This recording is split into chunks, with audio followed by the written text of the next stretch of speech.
Եթե ձեր քունը եւ սնունդը կարգին են, բայց հոգնածությունը չի անցնում, ժամանակն է ուշադրություն դարձնել ներքին օրգանների աշխատանքին։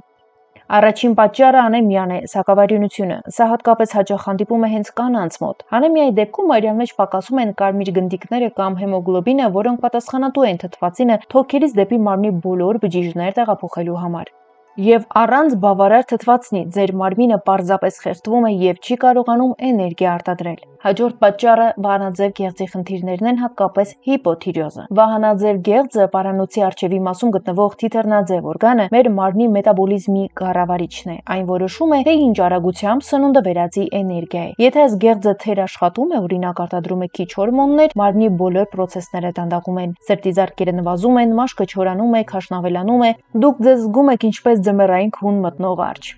Հաջորդ շատ կարևոր պատճառները՝ վիտամինների եւ միներալների քրոնիկ պակաս։ Վիտամին D։ Մեր ուրերում գրեթե բոլորն ունեն այս վիտամինի պակասը, քանի որ քիչ են լինում արևի տակ։ Վիտամին D-ն ուղղակիորեն կապված է իմունիտետի եւ էներգիայի մակարդակի հետ։ Հաջորդը վիտամին B12։ Այս վիտամինը անհրաժեշտ է նյարդային համակարգի եւ արյան բջիջների ձևավորման համար։ Նրա պակասը բերում է ուժեղ հոգնածության եւ ուղեղի մառախուղի, երբ դժվարանում եք կենտրոնանալ։ Եվ հաջորդ պատճառը մագնեզիումն է։ Մագնեզիումը մասնակցում է օրգանիզմում էներգիայի ստացման ավելի քան 300 քիմիական ռեակցիաների։ Պակասի դեպքում մկանները լարված են մնում, իսկ քունը վատանում է։